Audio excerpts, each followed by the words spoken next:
I just finished reading Wildcard, and I'm gonna have to play the clip at some point, so I may as well just do it now. Wildcard, bitches! Yeah! What? This is the introduction song. It's not very good, but it's not too long. So last year I read Warcross, and it was actually one of the most pleasant surprises I had last year. Because it's not the most amazing book ever by any means, but it was pretty good. It had a neat world with some really cool technology. It had kind of a neat protagonist. Like all the Warcross stuff was kind of cool. It was a pretty good book. And so a year later I can come to you, having read the sequel, and tell you that it is fine. Yeah, it's just fine. There's really nothing special about it. Now this one's actually a little difficult to talk about without spoilers, so I'm going to do a spoiler-free section, and then later I'm going to move into the spoiler section. So, spoiler-free section. So this book starts right after the last one ended. Hideo has put his algorithm out in the world. It's affecting people's minds and forcing them to turn themselves in for crimes they've committed, or stop committing crimes and stop hurting people. And everyone is affected except for a couple of people who have only gotten the beta NeuroLink lenses, like Emika and some of the other Warcross players. And so they're just spending time trying to think of any way they can get this through before the beta lenses update, and then everyone in the world is taken over. Meanwhile, Emika runs into a group of hackers calling themselves the Blackcoats, and one of the members of the Blackcoats is Zero, the guy who turned out to be Sasuke, Hideo's younger brother, who had gone missing years ago. And at first they don't know how he got there or what he's been doing or anything, but him and a couple other people just go to Emika and they say, hey, we are trying to shut this algorithm down and we need your help to do it. So what they do is they give her this little virus, which appears in the form of a cube in the NeuroLink, and they tell her, look, you need to get close to Hideo again, and then just insert this into his mind at the moment that the algorithm is updating, and then it'll shut the whole thing down. Now I know that sounds fairly simple, but this book has multiple twists about who the villain really is and how they're supposed to stop them. And that becomes even worse when you consider that the last book ended with a giant twist about who the villain was and what he was doing and how they're supposed to stop him. I mean, it starts off with Hideo as the bad guy, which is not that great to begin with, I'll get that in a minute. But then it switches to someone else, and you're like, okay, I have to get used to this new status quo, and then it switches to someone else again, and you're like, you just don't even have time to get used to all of this, so you just can't care. Now, I know it's not fair to judge books for something that I feel they should have been, especially if they weren't trying to be that thing. Like, with the last book, I mentioned that one of the big problems was that the focus was split between all the lighthearted Warcross stuff and all the serious terrorist bombing shit. And, you know, I wanted it to just focus on the Warcross stuff because, you know, that was more lighthearted and more fun, I thought. But in this book, that stuff isn't really in it, it just focuses on the serious trying to save the world shit, and not only is that not as interesting, but I don't know, I just really would have preferred if these two books were just about Warcross, you know, just about people playing Warcross, and, you know, treat itself like a sports story or something. You know, they have a team of underdogs who are just trying to become the champions. Like, if they ever make a spin-off of this book, which I don't know if they're planning on that, but if they do, and it's just about that, I'll read it in a heartbeat, because honestly, all of the saving the world stuff, not only have I seen it a million fucking times, but it just gets cheesy and corny as hell. But going past that, Emika just isn't that good of a character in this one. And again, she wasn't that great in the first one, I just liked her more than I like most other protagonists in the genre, because she was a little bit older, more mature. Whereas this one, she just comes across as like a lovesick puppy who does what other people tell her to do, and gets tricked a lot. Now, her relationship with Hideo in the first book was really rushed. They had only known each other for a couple of weeks, I think, and, like, I get that they're both lonely people, and so they'd probably latch onto each other a lot quicker than a normal couple would. I do get that, but that doesn't make it less annoying to read about. Because, at first, like, Emika, at the beginning of this book, is realizing that Hideo is kind of a psycho, and that his actions are directly and indirectly leading to the deaths of hundreds, if not thousands, of people. And so she should be saying, oh yeah, fuck this guy, I want nothing to do with him. But she's still wrestling with her feelings for him. Like, she's still going, oh man, he's so cute and I love him. Girl, have some self-respect, Jesus.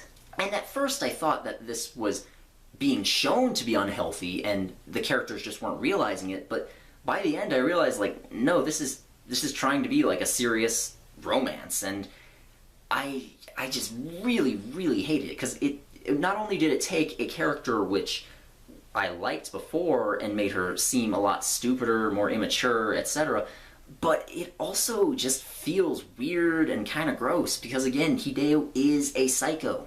The only part of this book that I think is really better than most everything that was in the first book is the beginning section where Emika is trying to get closer to Hideo so that she can give him the virus, because this is seeing Emika in her element as a bounty hunter. You know, this is her investigating things, this is her sneaking into events and fighting people and trying to manipulate Hideo. Like, this is actually pretty interesting, and it shows her in a more confident, like, yeah, this is what I'm doing, she knows what she's doing.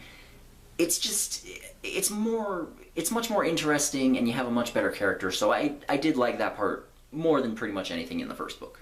All the other characters in this I just can't care about, with the exception of Sasuke, who I will get to in the spoiler corner, but I mean, there's all of Emika's Warcross teammates who I couldn't even really remember who they were from the first book. Like, if they had had a quick recap at the beginning of this book, where they're like, hey, this is this guy, and he's the one in the wheelchair, and this is the French guy who we thought was a bad guy at first, then it would have jogged my memory, and I would have gone, oh yeah, those guys, yeah, I remember who that is, But they didn't do that, so I literally could not remember who these people were for a good chunk of this book. And I don't want to say that they're totally generic or totally unoriginal, because near the end they actually do get just a little bit of development, and it's okay.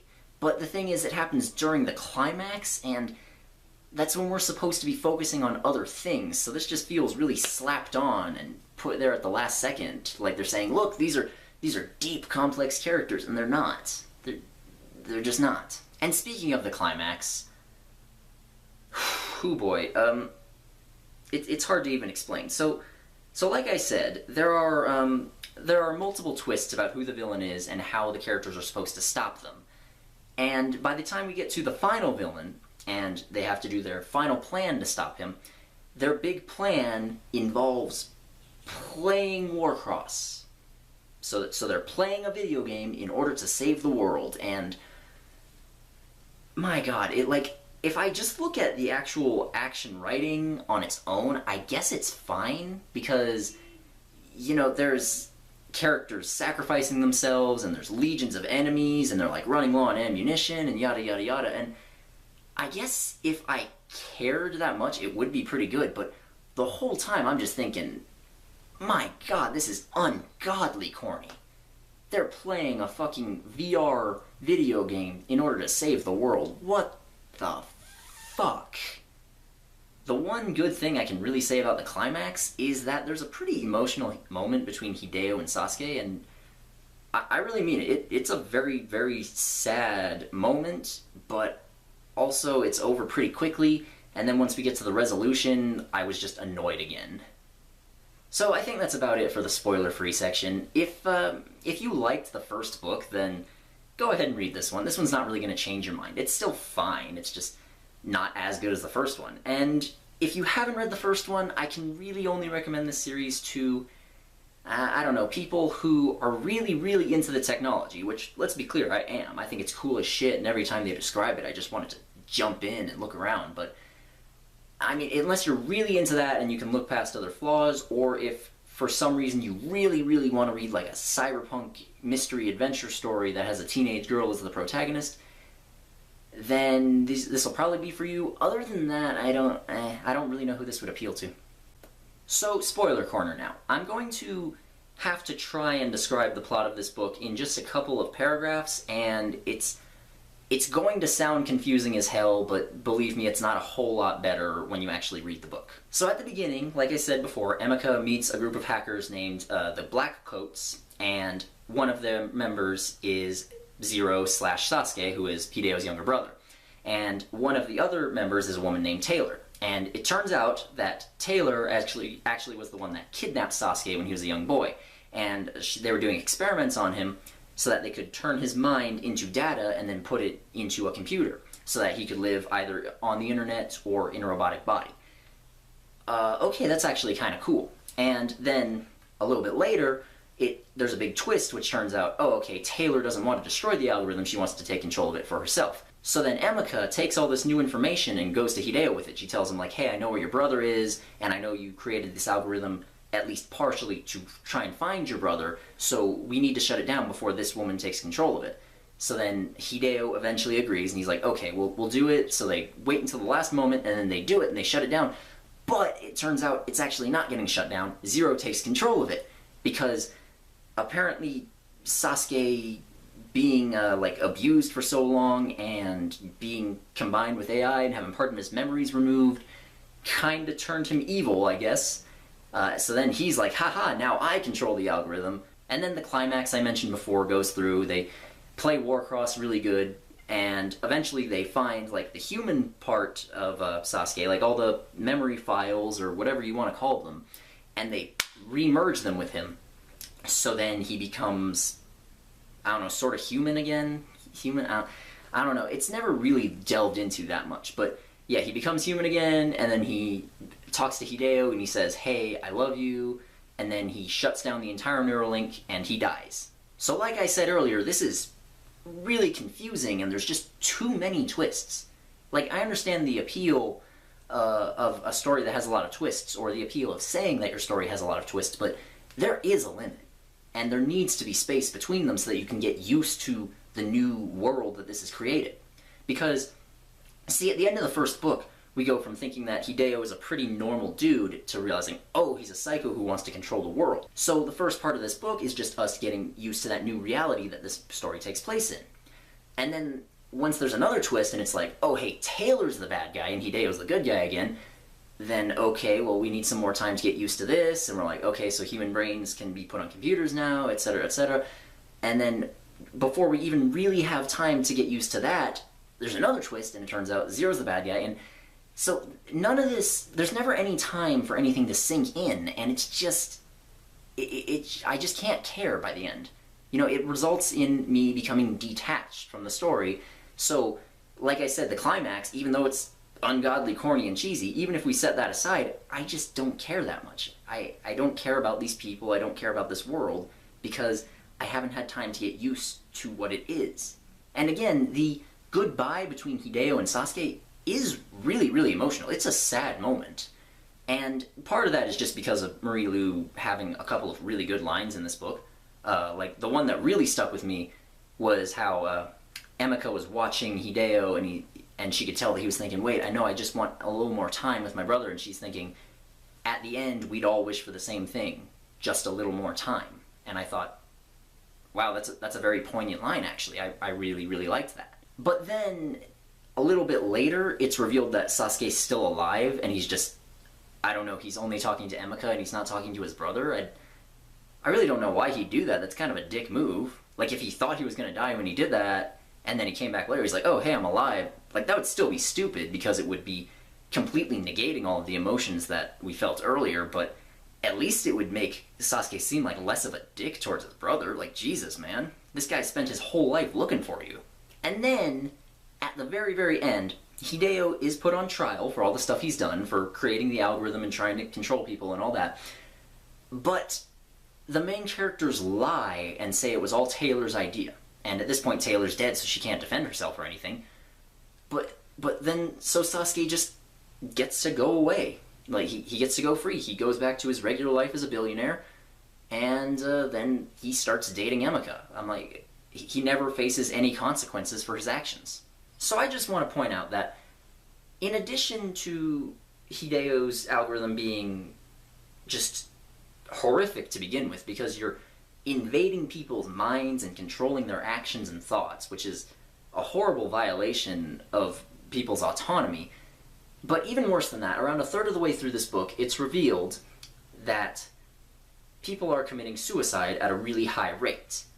And at first they think, okay, those are guilty people who are trying to punish themselves.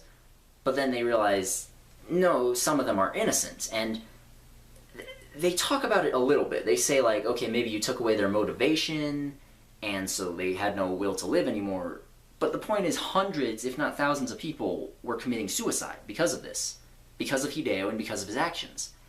And he really just shrugs it off, and the book doesn't discuss this nearly as much as it could have, because the idea of someone's motivation being lost and then they have no will to live anymore is actually kind of an interesting one, but nothing's ever done with it. And I really just want to point out that all of those deaths are on Hideo. Those are all his fault 100%.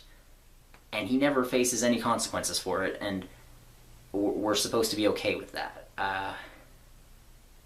And so really the ending of this book just left a sour taste in my mouth. And as long as we're on the subject of ideas that are never explored, I just want to take a quick second to talk about Zero/Sasuke, because listen, he's basically a combination of a computer and a human. And because this is a cyberpunk story with advanced technology, they had an opportunity to really talk about like the blurring line between AIs and humans. Or, you know, if you could combine the two, maybe they'd be even stronger, or, you know, at least show something interesting with that. Like, but this book doesn't really do anything about that. It's just sort of like, hey, the computer part of him is evil, but then when we put the human part back in, he becomes good again.